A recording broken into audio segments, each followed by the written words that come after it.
You're watching the Metaphysical Mentor podcast with Michael Philpott.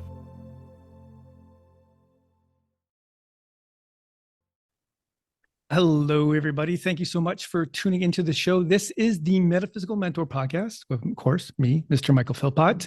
And I got a really exciting topic. We're going to talk about tachyons. Very cool stuff.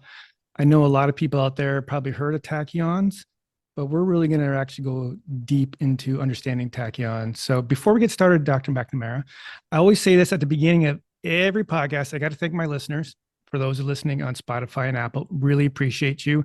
I got a lot of new listeners over in Europe. I have some great people listening in Germany. So I'm going to say hello to all my German people. And of course, your home country. I got a lot of people from Ireland listening now, which is amazing. So shout out to all my Irish people over there. And that being said, too, for those who are watching this video on YouTube, trying to grow the channel, it's a little slow and needs your love. So if my Spotify listeners and my Apple listeners, if you want to just head over to YouTube, click subscribe, I would really appreciate that. And if you'd like to donate to the show to fund it, because it's 100% funded by you, the listener, I'm trying to keep it commercial free, corporate free, all that stuff. So again, you, the listener, you're the one who helps fund the show. So if there is donation links in each description. That being said, Dr. McNamara, how are you, my friend? I'm very well, Stephen. Thank you very much, Michael. Yes, it's really great. I when I was researching topics for this show, and I'm always looking for interesting topics, and I came across your videos on the Earth Keeper way back in the day. And I thought, you know what, this is such a really cool thing. And it just seems to be the right time to really discuss this. So one of the things that I'll always get curious about this is that your background is an actual medical doctor, and you've been a medical doctor for years. Can you just talk about a little bit about your medical background before we get started in the tachyons? Yes, I graduated from University College Dublin in 1983 and then came to the United States to do my residency training. That's a story in and of itself, and it has to do with Edgar Casey, believe it or not. Okay. All right. Hold on for a second. You just said the big EC. Okay. So we may have to go touch back into this. So this may be a show about tachyons, but it also might be a show about Edgar Casey. But sorry to interrupt you. Okay. Obviously a big fan. You guys know that. Sorry. Go ahead. So you came over here from Ireland. Yes. Well, when I was in medical school in Dublin, in Ireland, I needed to do some exercise. I didn't have much free time, so I heard about yoga, so I went to a yoga class, and the teacher there was very kind and very wise, and he would make these unusual statements about ancient history and philosophy, which was very Hindu-based, I suppose. And I said, this was very foreign to me. So I said, do you have any reading material that you could suggest? So there was a very small little strange bookstore in one of the back alleyways in Dublin. So I went there, and I focused first of all, of course, on the Bhagavad Gita and one of those other books that related about ancient history in India. It seemed very strange and difficult to relate to. But they had a few books by a certain American, and at the time I didn't know how to pronounce his name, Casey, so I thought it was Case. So I used to call him Edgar Case. So then there were a series of books like Edgar Casey on reincarnation, Edgar Casey on Atlantis. I said, what the heck is Atlantis? I bought all of the books that I could have about Edgar Casey. And of course, I just read through all of them. So this was quite remarkable. And I learned that he was giving medical readings. And I said, get out of here. Really? He was giving readings on medical problems, back in the 1910s and 20s. So, I had always an interest in, they called it back then, alternative medicine. I knew people who practiced osteopathy. There's no chiropractic, at least there wasn't at that time. So I tended to go towards natural practitioners. So as time went by, I began to have some very unusual meditation experiences, and dreams where things became very, how shall I say, expansive. I used that word already. So I learned that there was much more going on about the world, about the universe, and about me than I first anticipated. So I went through a period of turmoil because I didn't really know where I stood anymore. The earth seemed very solid and stable, and I knew where I was going, and all of a sudden, nothing seemed very stable. It was all very much open to interpretation, and I and others were much more than I realized. So I made a plan to myself that I would try and visit the Edgar Cayce Foundation in Virginia Beach as soon as I could. So on one of my summer adventures, I actually visited Virginia Beach, and Wow. I set up base there for about 2 months, visiting the library, talking to people. I was a real nuisance, but they were very, very kind and generous with their time. So I then plotted to invite some of the speakers to come to Dublin. So at that stage, it was Edgar Cayce's son, Hugh Lynn Cayce, came over with some of his entourage. And so I and one other man that I worked with in the area in Dublin, we arranged for a conference, and it was a rip-roaring success. And so the need for some fresh new approach to life and learning opened up. And then I had the opportunity to actually go to the ARE clinic in Phoenix, in Arizona. I think it's defunct now, but I met the people who had set up a clinic based on the Edgar Cayce readings. So I did an elective through the medical school there and wrote a paper on my experience there and alternative medicine. So the people there said, well, why don't you come and work for us after you graduate? And that never had crossed my mind. So I thought, well, maybe I could. So I went through the process. It was very time consuming and laborious because they don't recognize foreign medical graduates. You have to actually do the American exams, which was fine. I mean, if I believed that this was worthwhile, I just had to do it. Fortunately, I passed the exams. I did them in London at the time, and so became eligible for residency training. Unfortunately, the ARE clinic in Phoenix closed, and so that really was I didn't have a direct in, if you like, into the ARE system. So I decided I would come to Virginia. It was the closest I could get to Virginia. So I applied for and was granted a residency training position at the Medical College of Virginia in Richmond. Oh, fantastic. So how did Edgar's work influence your work as a medical doctor? Because he was at the forefront, like you were saying, in those years.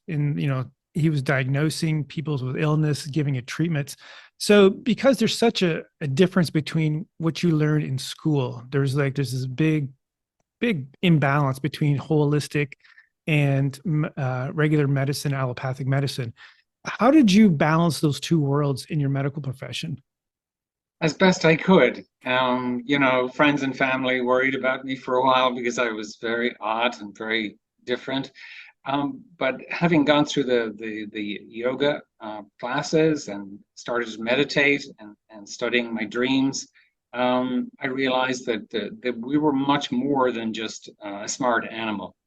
We have an emotional body, we have a creative mental body, the causal body, and we have access to the higher realms of existence. And I have had some very profound dreams in terms of explanations of who I am and where I came from.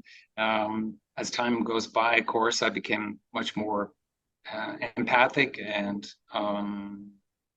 psychic, because we all are psychic. There's nothing unusual in my claim about that.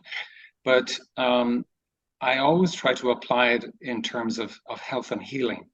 And so after I went through my training program, I tried to associate with others who had that holistic bent in their way of approaching medicine.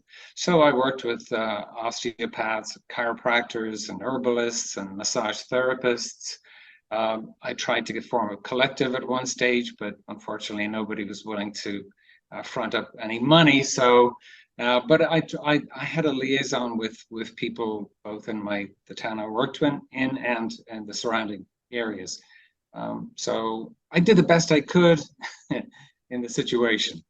Yeah. So how did you get connected to, you go through this experience, you know, you're in Ireland, you're now in the United States, you got this big influence. And then where does the tachyon thing, because so this is really something that's really interesting, because as a doctor and you're a natural healer, this is what you do. Was this just a natural transition for you to start working with this type of energy? Well, my experience on the spiritual path is there's a revelation, and you expand and you achieve a kind of a new homeostasis where you are comfortable after a while and working on that level.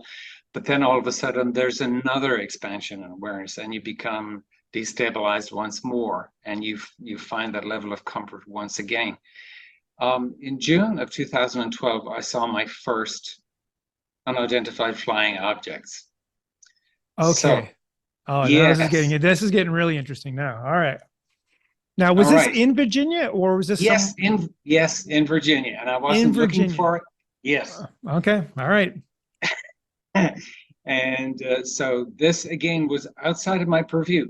I mean, I had obviously heard stories, and I just thought, well, that's never happened to me. I've never seen a UFO. I don't know if they exist. Maybe they do. Maybe they don't. It has no bearing on what I'm doing. I'm just doing what I do. But as it turned out, this was something which was blatantly obvious. It was in the daytime. I was out on my deck drinking tea, nothing stronger than tea, at about 3 o'clock in the afternoon in June of 2012. Well, you do have that Irish heritage, so Irish people do have a reputation for having a few cocktails, even in the afternoon too, as well. So it's good that you preface that with just tea. So fortunately, that's not one of my issues.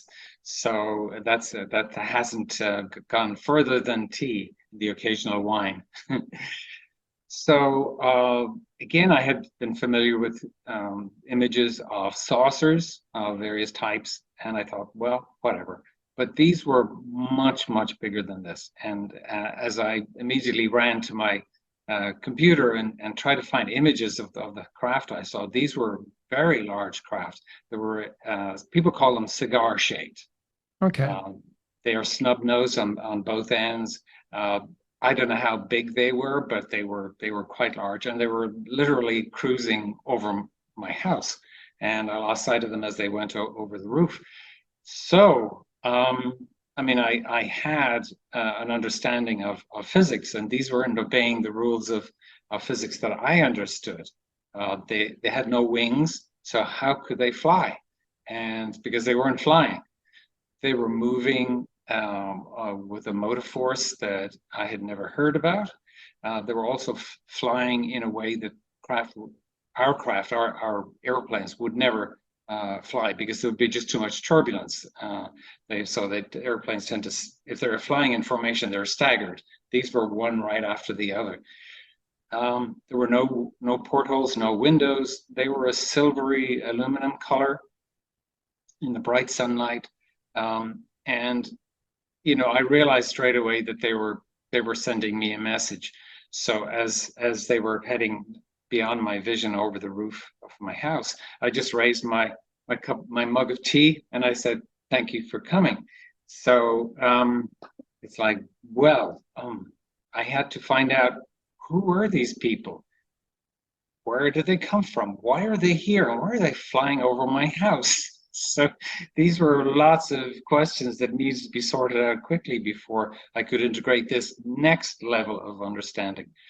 So fortunately, on my first quick search, I came across a website that had just started up in Europe. It was the 2012 Portal blogspot. So Okay. there was a man living in Slovenia. He went under the code name of Cobra. So I read some of his stuff, and to my amazement, he was talking about a healing chamber, a tachyon healing chamber. And this was, again, nothing that I had ever come across before. So what the heck is a tachyon and a healing chamber? Okay. So why are these people visiting us from another sphere, another planet, another star system? And so, of course, the more I dug into that, I became aware of the importance of 2012. Remember, everybody was expecting something dramatic to happen.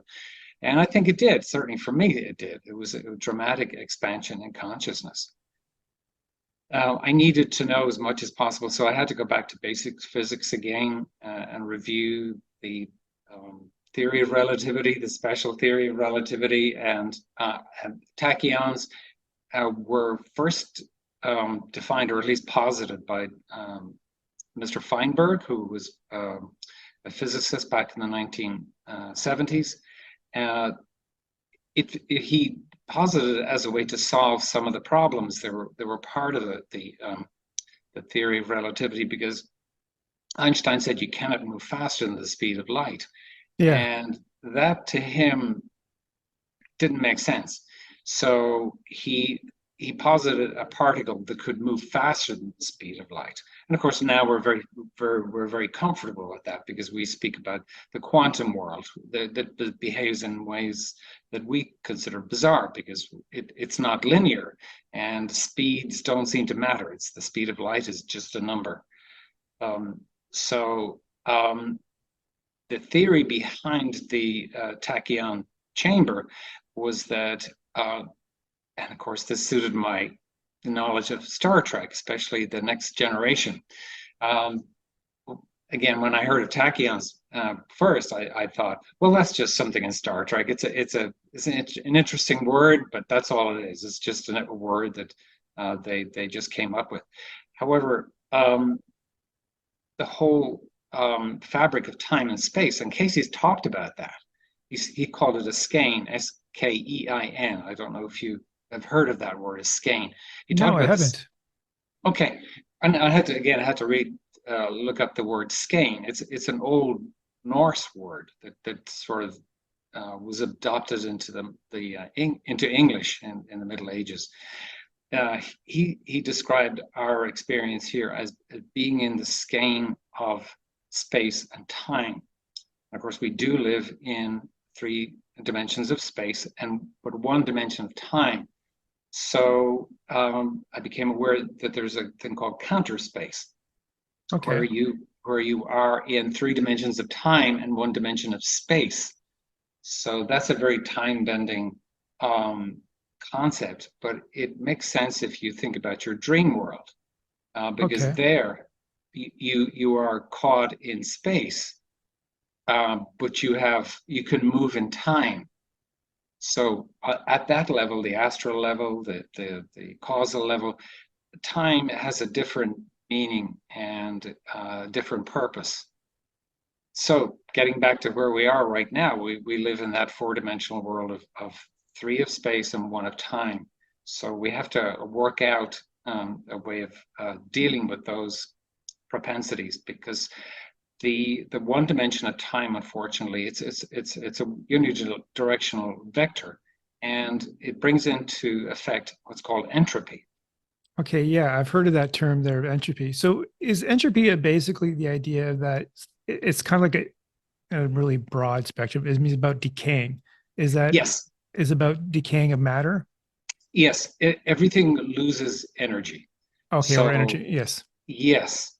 So here, and as I develop my own understanding of our reality here, this is a construct we live in.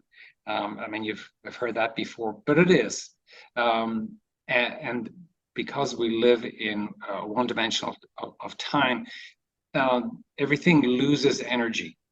So, for example, a baby is born, it's brilliant, it's filled with light, filled with energy, filled up with, as I would say, tachyons, and it goes through its developmental process.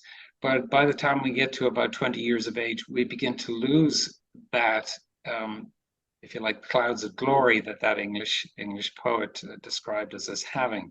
So we start the process of decay actually at about 20 years of age. I'm sorry to say that, but I've got gray hair and lines in my face and all that. So I hear it you. proves entropy exists.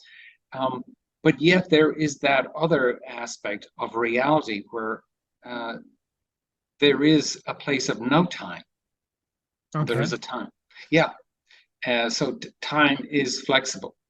Now we have to go back, of course, to the Gnostic Gospels, and they say that the archons trapped us here in this reality. So we are caught in if you like, a vicious cycle of decay, and we pass over into another lifetime, and we go through the process again. But in terms of our spiritual identity, we are eternal beings. So this is when we talk about being gods and goddesses, we are fractals of that unified field. So our true nature is eternal. We have an eternal soul. You've heard that. And yeah, absolutely. Yes. Yeah, we covered that a lot on the show here about the eternal soul and the understanding of that. And I just had not too recently had a gentleman and his wife on, and we talked about the guard particle and consciousness and 0 point energy field. So it was absolutely brilliant. I was just sitting there just mesmerized by the idea of God and all that and how he formulated it as this construct. So one of the things I researched and understood about tachyons, because they're subluminal, they're moving faster than a speed of light. So how do we know they exist if they're moving that fast? So how do we understand or manipulate them or use them in a way that's beneficial in the healing thing if they're moving so fast? How do we direct that type of energy that's moving so fast? Okay, this is where sacred geometry comes into place. And okay, let's talk about that, please. Okay. Everything has form, and it obeys the laws of structure. Everything is structured. So if you look at an atom and you upscale it, it becomes a solar system. If you look at the solar system and upscale that, it becomes a galaxy. And as you upscale the galaxy, you have a larger version that we call the cosmos. So everything is a fractal of a higher nature, a higher order. And God is of course, we can call it God or source or divine, energy, but you can name it whatever you want to. But that is the form that was set up. So tachyons are a substrate. They're an energy. It might be the clay, to use an artist's version of creation. It's just a piece of clay, but you can mold it. But it has to form a shape. So when the Bible tells us we are wonderfully made, we have sacred geometry in our own bodies, so that our energy signature is called a Merkaba. I'm sure somebody at some stage has explained that to you, correct? Yeah, absolutely. Yeah. It's yeah. But just for myself, but also my listeners, because I have a lot of listeners who are very new to a lot of these subjects. So that's why I have to maybe just ask you to just explain what that means so that my listeners will have an understanding of that. Well, there are five basic, what they call platonic solids. The first one is called a tetrahedron. So it's four triangles stuck together and forming a structure that has four sides. And tetra in Greek means four. So it's a tetrahedron, a structure that's very, very simple. And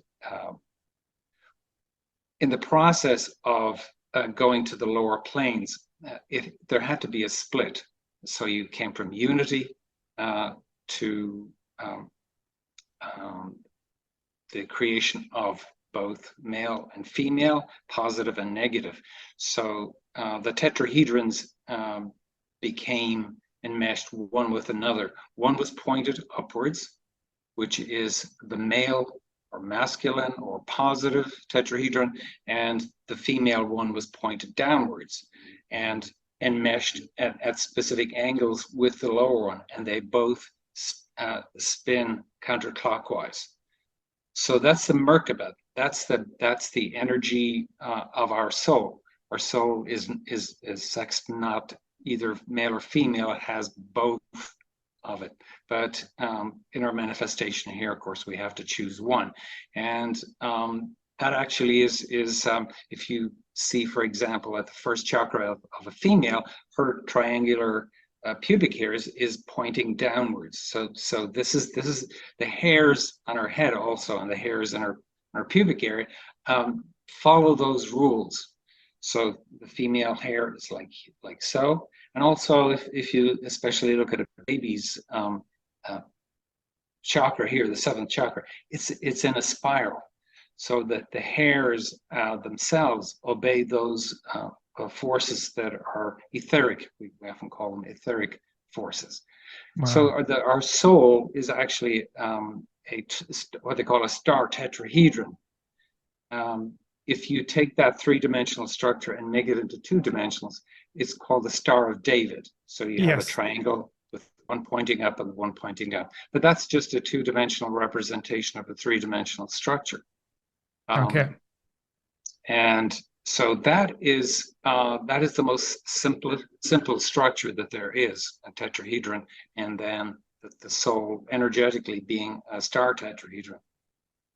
The next phase up from that is a cube. So you have a six-sided structure, and it's basically six equilateral sides. Okay. And you can go up then to an octahedron, a dodecahedron. An octahedron has got 8 sides, all equal. The dodecahedron has 12. And finally, you come to the icosahedron, which has 20 sides. Okay. So those are the 5 platonic solids. They call them platonic solids.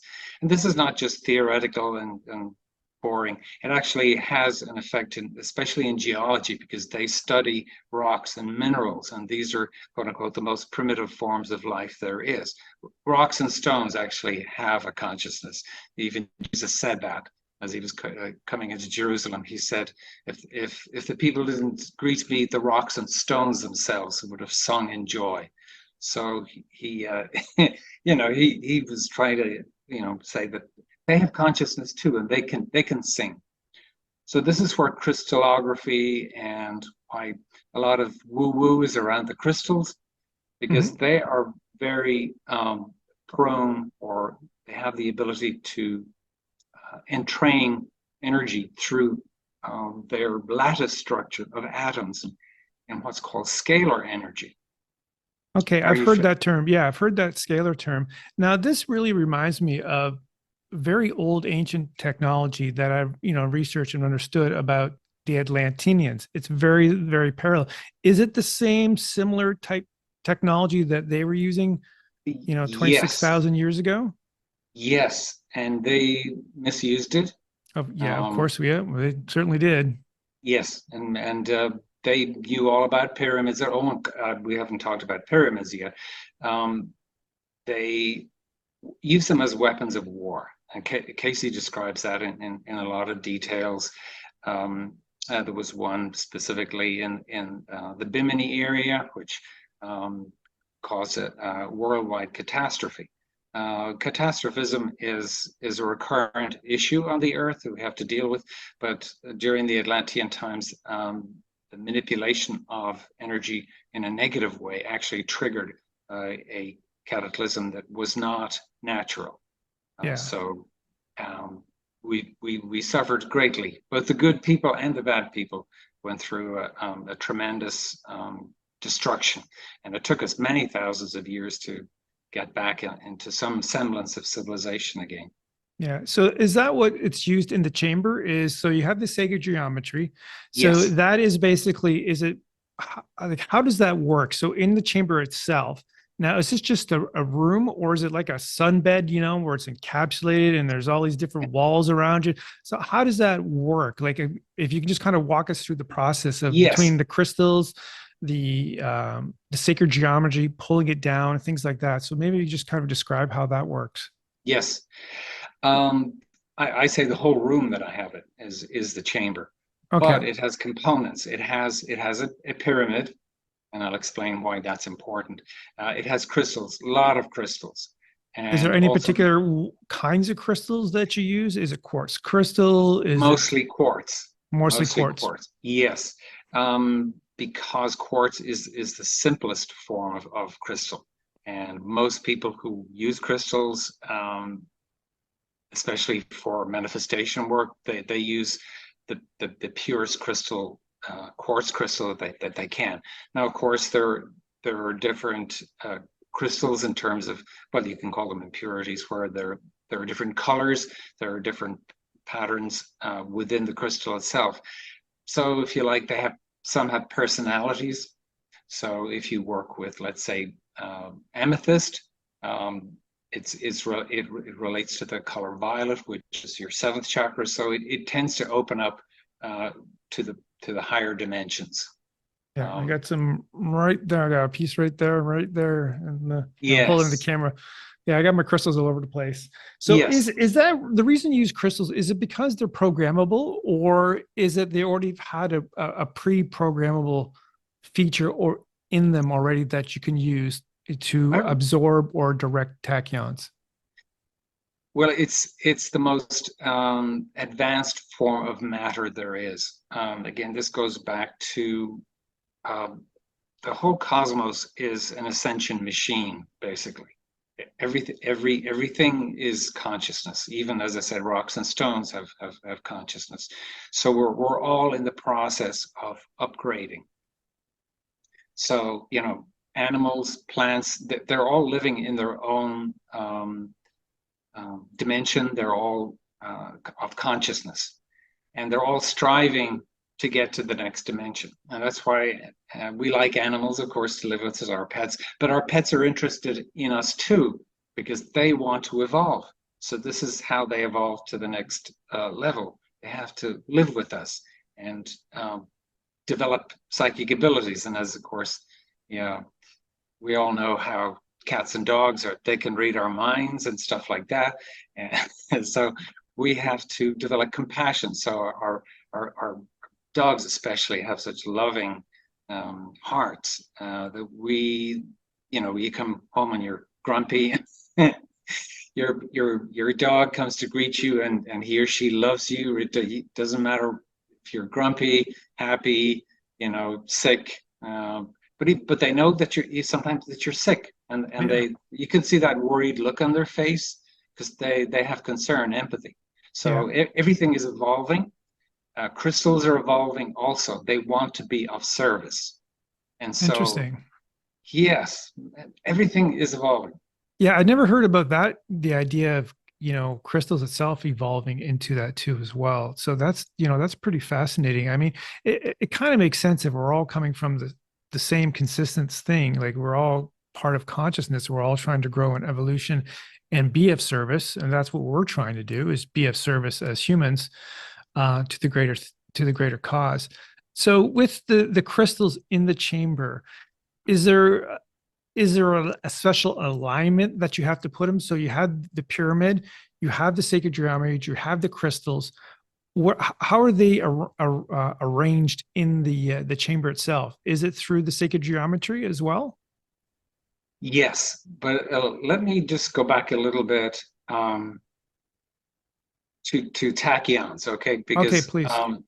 yes, because tachyons do not exist on the planet because Okay, of, yes. This okay, this is this is this is part of good. when the archons arrived here about 26,000 years ago. That's just one cycle ago. So in terms of the universe, that's quite a short time ago. To us, of course, it's not. But they they took over the planet, and they turned us into a slave race, and tried to sever our connection with Source. So they built a fence, or a how would I say? Like a There's a grid word. around the Earth, or Yes, a grid around the Earth. Yes, which was not natural. It was an electromagnetic grid of intense density and frequency. So it started that spiral where Casey himself describes that the humans that first came to Earth a long time ago, they almost lived as long as they wanted to. They left when they had done whatever they needed to do.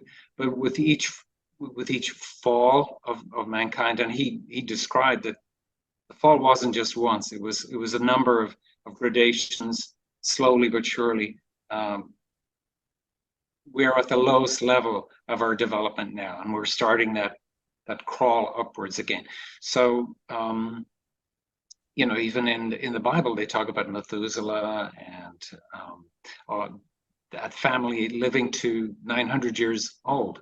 yeah, And there's a lot of references of that. yes, Even we talked about, I think I forget who was it, Jacobs. Maybe I probably get this wrong. My Catholic school teacher would be cursing right now me if I couldn't remember this, but oh, maybe it was Sarah. I think when she was like it was about exactly. that having a child at such an older age, but Yes, because they had that technology there, 200, 300 years was nothing back in those biblical times. But as a lot of the researchers say, as far as those Atlantean times, 6,000 years, 3,000 years is absolutely nothing. And it's from, I guess, from my understanding, it is from this type of technology that they were incorporating and using at that time to have those extended lifetime years, yes. which I mean, it seems just crazy, like 6,000 years. I mean, I'm worried about 80, 90 years, let alone 6,000. But maybe we Mhm. just need that amount of time just to figure stuff out and get everything straight, Yes. Yes, you see, that's part of the trap because, Yeah. let's say you live to 70, 72, whatever. You might have learned a lot, as in comparison to other humans. But let's say you were a doctor for that period of time. Well, you would die, and you would find out that you really didn't know that much, and you would have to, the soul would urge another appearance in the earth plane to learn a different aspect. And by the way, that's another thing when you experience the healing. It's a healing also of past lives. So I've become aware of some of my past lives, and that's again another aspect of one's development. But I Yeah, don't want to go. I was sorry, I was actually one of the questions I asked because you were talking about time as linear and we're living in that four dimension. And Yes, one of the, through your some of your works that you did on YouTube and stuff like your shows and your seminars, they talk about healing and changing times and changing time. And I thought, well, if it's linear, if you're working on the present and future, it changes timelines, but can it change the past? And I thought, can they change some of the karmic patterns yes, that you're facing in this lifetime so that yes, can help your future lifetime at this present moment? yes. That is another truth, and that as you change, as you change your future, actually your past changes too. Now I know that sounds bizarre, but Not to this it does. crowd. It's the Mandela effect. You've heard this before. Yep. So when you go into what's called counter space, where there are three dimensions of time and there is just one dimension of space, um, there are a kaleidoscope of possibilities, and this is where choice as a soul comes in. And Casey just says, choose you this day whom you will serve, and so the choice is always there. It's individual. And so we can choose our future. We are actually creators, even in this limited realm. We do choose our futures. Um, so let me describe the mechanics of the chamber. Yeah, please do. Bearing that in mind. Okay, first of all, we have to understand what a pyramid is. It's a very unique structure. It's a very powerful structure, and that's why there are so many on the earth. People think there are pyramids only in Egypt. I'm sorry, there are thousands of pyramids all over the earth. The largest grouping is that I'm aware of is in China, in Xi'an province. So just look up Chinese pyramids and you'll see them. There are also pyramids under the ocean because our history goes back to Lemuria, and there are other ones even prior to that. According to Hindu cosmology, that we're in the fifth root race. So, like, we're only like the fifth version of humanity. there were four other versions of us. So, and the Earth has expanded its consciousness too, because Gaia is an entity, okay, and she has offered herself in service to us so that we would learn how to evolve. Because she needs to evolve, she will become a star, and sometime not a Hollywood star, but an actual real star. So everything is in service to everything else. So a pyramid, and I love to use the image of the prism, the PRISM prism that you had demonstrated in high school, where the teacher would beam a light into a prism, and it would split it into its 7 primary colors, called primary colors. A pyramid is a 4-dimensional prism. Okay. So whatever goes into the pyramid is refracted. That's the where the light, etc., is bent, and any other form of energy is bent towards the center. And of course, this is why, if you study the Great Pyramid at Giza, there are various chambers in there, because this is where the energy is concentrated. And for experiencing out-of-body experiences, for example, in the King's Chamber, I've been in there, and I've lain in the sarcophagus, etc. And Napoleon was one of those who did, and he regretted that because he wasn't prepared for the energy that he was about to experience, and he had a very bad time in the chamber.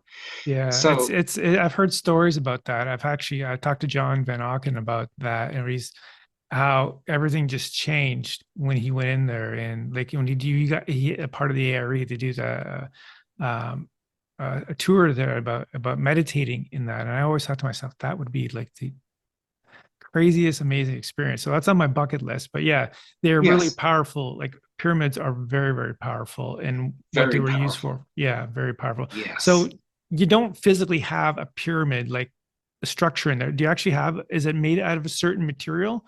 It is a shape. It's just the shape of it. Shape is everything. So it's an amplifier. Is that what it's doing? It's I suppose you would call it, an amplifier or a condenser. Okay, condenser. So at the geometric center of the pyramid is its most powerful nexus of energy. And people have taken pictures of pyramids, even in Mexico. I've seen them where if you catch it just to the right time, it'll show an image of the energy being shot into the air, through a column of light from the pyramid itself. So pyramids were built in ancient times along certain ley lines or energetic flux lines across the earth. So the earth, it's a living creature. So she has her own acupuncture points, if you like, and the main meridian. All of the main meridians tend to come out from the pyramids of Giza. So it concentrates the energy and then can be distributed as directed. Now, the pyramids that we have are mainly offline, especially the Great Pyramids. They have been decommissioned and well interfered with, so they don't function very much anymore. The casing stones on the outside, they were taken down and actually used in building the city of Cairo. But you need those casing stones were very important because they built up an electrostatic charge. Okay. Yeah, so you do need materials. The materials are important, and pyramid that I have is a metallic pyramid. But the shape is the key. The shape is the key. Yeah, Is shape it is. is it basically right side up, or is it focused down with the point down, collecting the information or the energy or the tachyons and refocusing like the pyramid because it's, it has that triangle effect? Is it this way, or is it more, the regular, facing It, it, upwards? it is pointing upwards, and it has the special angle at the top. It's called the golden angle. You probably have heard of the golden mean. Okay, yeah, I think geez, that's like high school math. I can't remember that, but yes, it sounds Yeah, familiar. Yeah. it's 1.618. But if you take it into geometry, there's a golden angle, and each of the if you want the most powerful pyramid, it has to have a special angle at the top. Now you can make it very steep and flatten it if you want to, but the ideal is to have the angle at the top, 51 degrees, 51 minutes, 51 seconds. And that results to 666, which, as you know, has connotations. But that was because in Atlantis it was used negatively, so it became known as a kind of an evil series of numbers. So if it has that angle at the top, it will be at maximum functionality. Yeah. Is there a special metal that you have to use for It the can be. pyramid? The Russians have been using steel pyramids for a long time, and so they're probably the experts now in pyramids in the world. I believe there's a place outside of Moscow which they store a lot of stuff because it overcomes entropy, you see. So in a way, you don't need refrigeration after a while. If you can store things in that special geometric shape, it will last forever. Interesting. Well, I guess that would make sense if everything is based or comprised of energy, and if it's not losing energy, if it's not degrading, it's basically the same. So Yes. is that basically how disease and things change, with the technology? Because everything is energy based. So if we're starting beyond the molecular, so we're starting in the atomic levels, and is it infusing or changing the chemistry of the body while it's being healed? Chemistry is unaffected, but the energetic imprint is restored to normal. Okay, I use the image of the infant being born, and it's almost glowing with health. And as children, we envy them because they have energy to burn, and if only we had that energy again. So that's what happens. You step out of time, and that was the gift of the school that was in Giza, which Jesus went to as well, as Casey described. He went through the whole process, even though he didn't need to show that he too submitted to the rules, if you like, of being here in this limited consciousness. So again, I've been describing the pyramids now.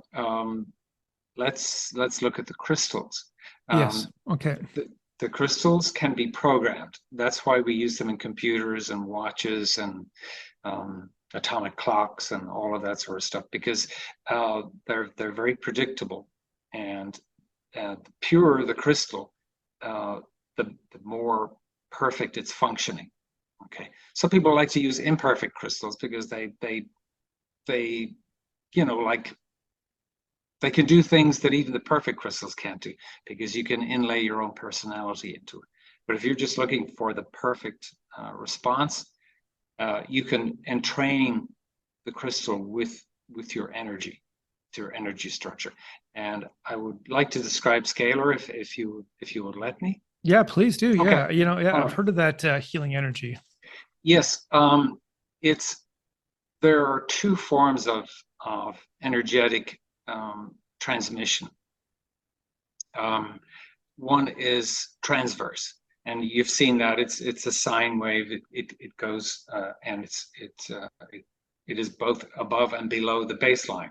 So you have that, and it's called sine because in Greek it's the letter S, so it's an S-shaped wave. So it's a wave, and it takes a certain amount of time from being transmitted to being received. it's fast. It goes at the speed of light, but it does take time to get from point A to point B. Scalar is different.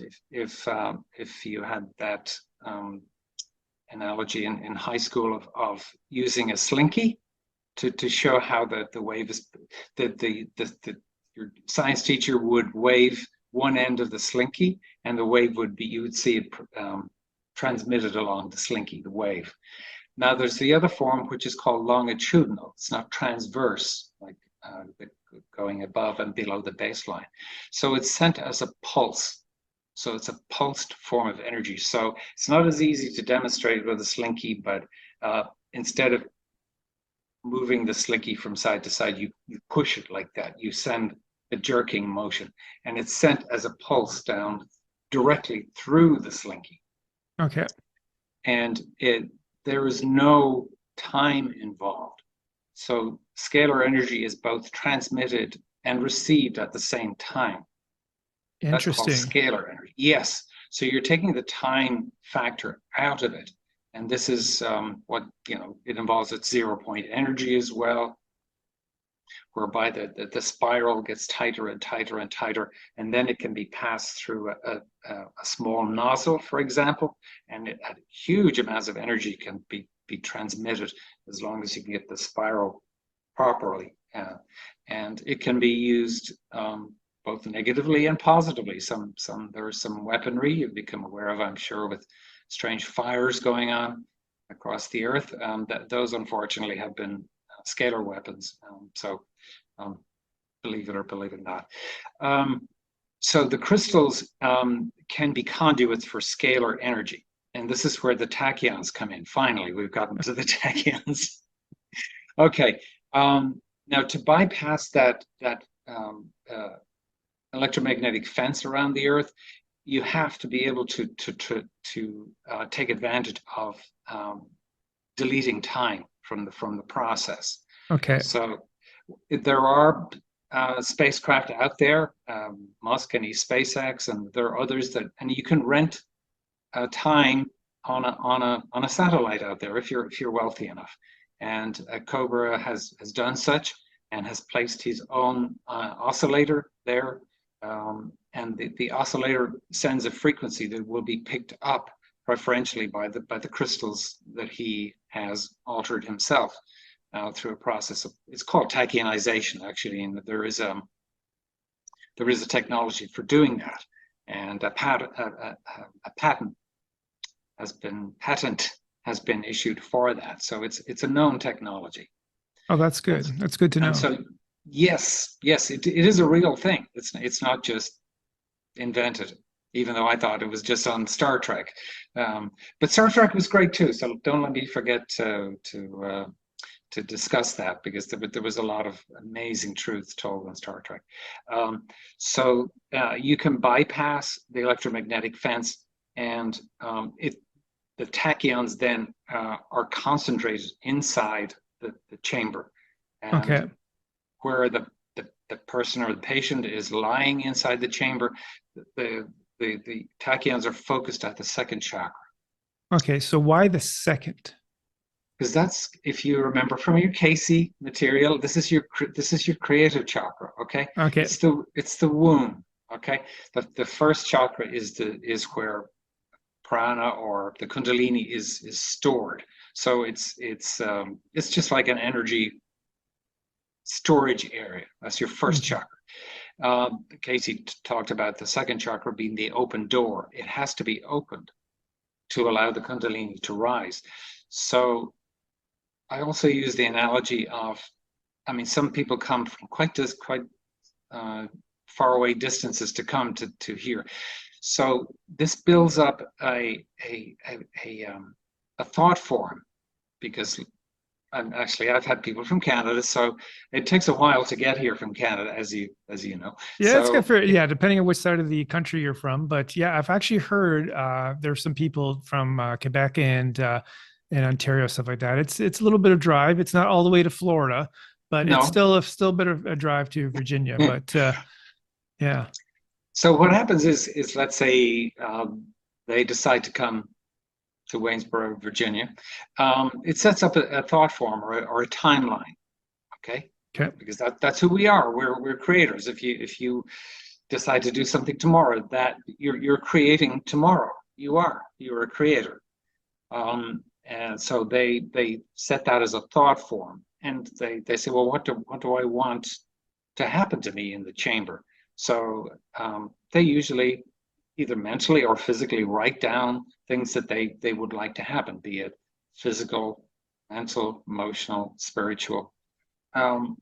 And so by the time they get here, they're primed, if you like. So the device just unlocks their creative processes and works through the second chakra and opens up then the seventh chakra. Because Casey, if you remember, he says, and I remember that interestingly, the energy doesn't move from 1, 2, 3, 4, 5. No, Casey said it goes from 1, 2 to 7, and then 6, Interesting. 5, 4, and 3. Yes. So it's our bodies actually mimic the energy flow in a solar system or a galaxy. I'm sure you've seen there's a spiral. Let's say it's a spiral galaxy, but what happens is that's just what's called the accretion disk. The energy flow goes from the galactic center and it's sent out as a tube of high velocity beyond the speed of light. I mean, this is not just me saying that. This is known fact. So it sends a huge tube of light both through the North Pole and the South Pole, and then the energy spirals like so from the North Pole and spirals in the opposite direction. So and it forms that accretion disk, and that's why galaxies are planar, but still have that spiral arm sequence going around from the galactic center. Okay, so the second chakra, they basically, that's where the energy is focused on. Yeah. Yes, it comes through the open door. You open it up by your creativity, your desire, your Casey, how did he go? Your ideal. He would often say it's your ideal. So when you come primed into the chamber, it opens up the second chakra and then creates that reality that you're looking for. You actually are changing your timeline. Wow. Okay? So let's say you've got a bad illness. I mean, I had pretty bad allergies before I got the chamber, and now I don't have any allergies anymore. So I can speak from my own experience that way. So you get on a different timeline. So it just changes timelines altogether. So you may have a predisposition for a specific timeline, and it could be a genetic expression of anything that may be happening or a disease that's in this genetic timeline that you maybe wanted to experience. But now if you had a session in the chamber, that could possibly change that particular timeline of not having that disease. Yes. Or it could, in the opposite way too, as well, again, go to the past, heal any timelines in the past. Again, as we change the past, we change the present. As we change the present, we change the future. So again, you're changing that timeline too, in any possible karmic patterns that may be influencing you in this lifetime. So in a way, it also works physically on the physical body.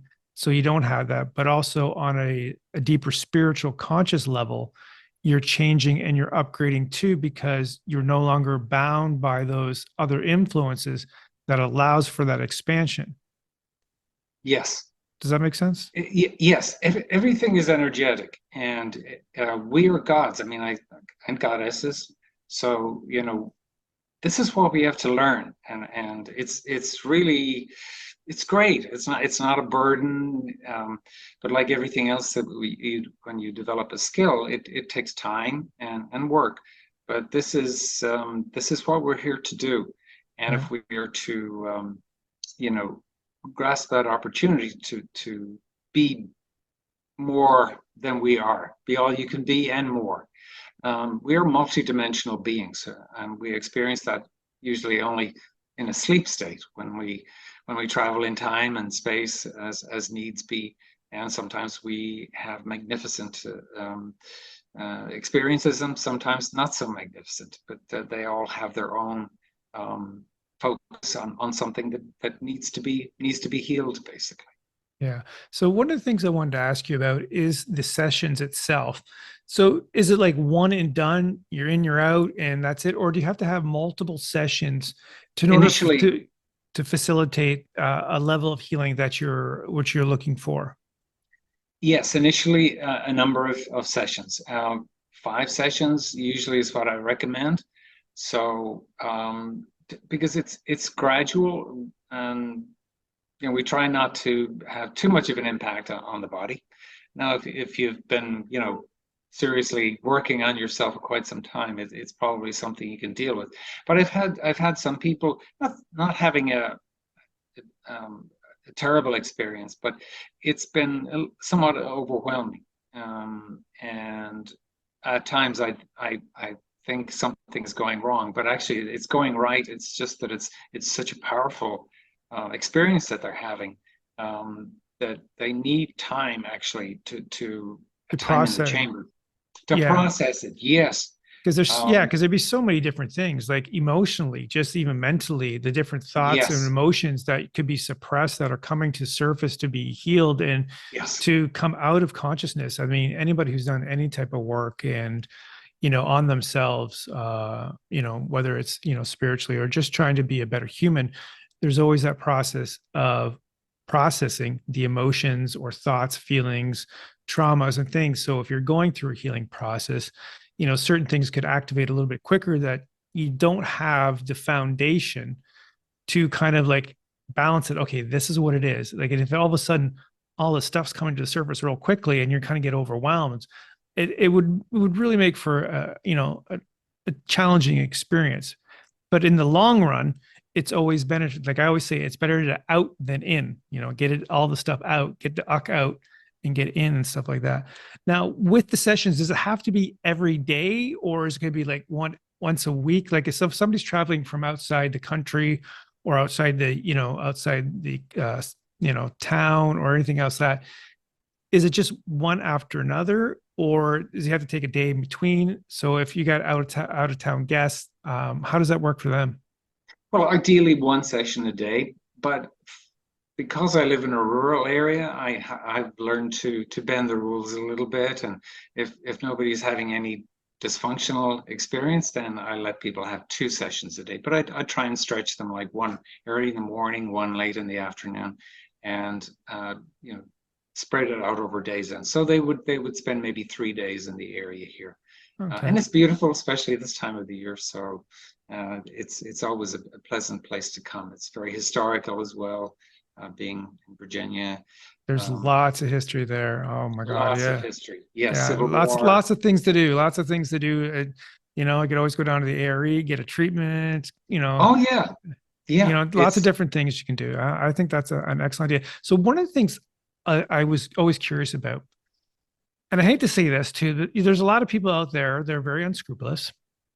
They have some bad judgment and morals, and they may be using this as a ploy to have a chamber that's not real.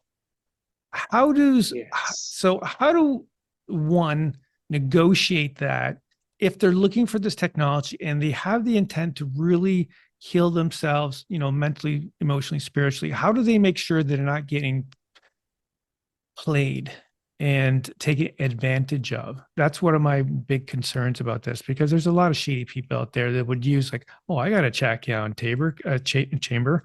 Come to me. I'll charge you, some extraordinary price for healing sessions. And, people are, for the most part are willing to be open, but sometimes we get a little naive because we're looking to have that. So how do we avoid those pitfalls and those traps? Well, number one, Cobra has a network around the world. I was the first one actually to offer it to the public, but there So are just now. sorry, just to interrupt. So what is Cobra? So just for my, Oh, yeah. So I gotta have, he is a gentleman in Slovenia. okay. It's not his real name, obviously. It's a Yeah. code. So I don't actually know what his real name is, but I've met him, and he is real, and he's a nice guy. And there are audios of him speaking, and you can hear that he's from Eastern Europe. So that is one source of kosher, if you like, kosher tachyon chambers, and it's on his website. It's www.2012portal.blogspot.com.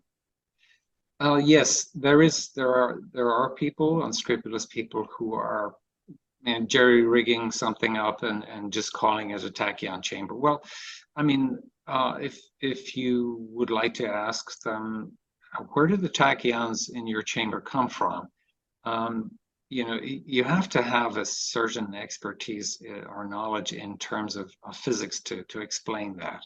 And I've seen some images of what they have, and it won't work because it's not based on sacred geometry.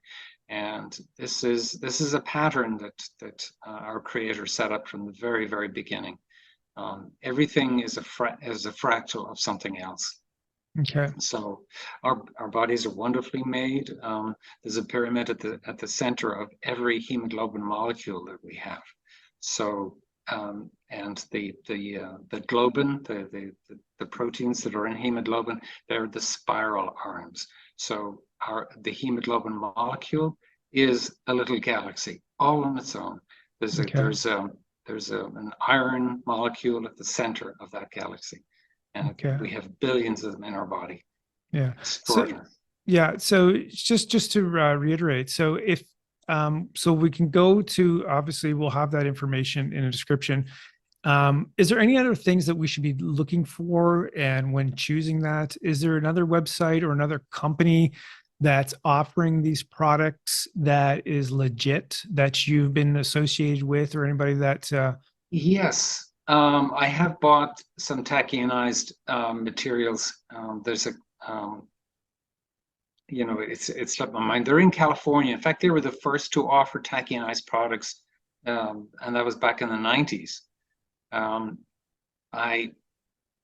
I don't remember their name, but it's Tachyon something or other, and they're based in California. And they sell crystals. They sell pendants, like this. They're selling genuine material, and even this here, this is a spiral, so it obeys again sacred geometric principles, they sell things to protect you from 5G, etc., 6G. So that's the only one that I would feel is on the up and up, because they have the longest history, and they have a very good reputation.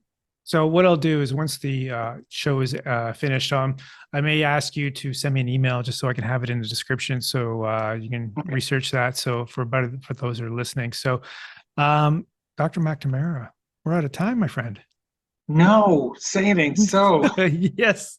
Yeah, it went by so fast. And I really appreciate you taking the time to talk to me. I mean, we could have a few other discussions about Casey and all the different things. I know you've written a book about Atlantis too as well. Such a fascinating topic. I mean, he's been a big influence in my life in this show for many years. I actually got one of his books back here, and I've had a lot of guests from around and associated with the ARE. So I'm always a big fan of Casey's work, and he's very much influential on myself and the show. And I think it's just a fabulous message. And that being said, so if people are looking for your office, they want a treatment, they're in the Virginia area, or they may want to take a vacation, get a treatment, where can they find you? So tell us your website and where you're located. Yes, it's www.tachyon that's one word. It's TACHYONCOUNSELING.com. I don't think you'll find it hard to find it. It's a very unusual name. And you can find the phone number there. I'm usually here 5 days a week, if needs be 7 days a week. I've opened a goddess portal here with my partner. So that also is just a treat for people to come by. It's free of charge, and you'll experience the divine feminine as well. Yeah, beautiful. And Yeah. I will have all Dr. McNamara's information in the description below. So don't worry if you're listening to this and you go, oh, I can write that down. All the information of all my guests are in the descriptions below. So I'll have all that. You can just check the link, click, go over to the website, check it all out. And I'll have a link to some of his YouTube videos too, as well, when he did with their Earthkeeper. But you can see those on his website too, as well. Again, Dr. McNamara, thank you so much for being on the show today. Thank you very much, Michael. It was my pleasure. I really, really enjoyed that. So everybody, I'm just going to close off the podcast here. This has been the Metaphysical Mentor Podcast with Michael Philpott. Thank you so much for joining me, and goodbye for now.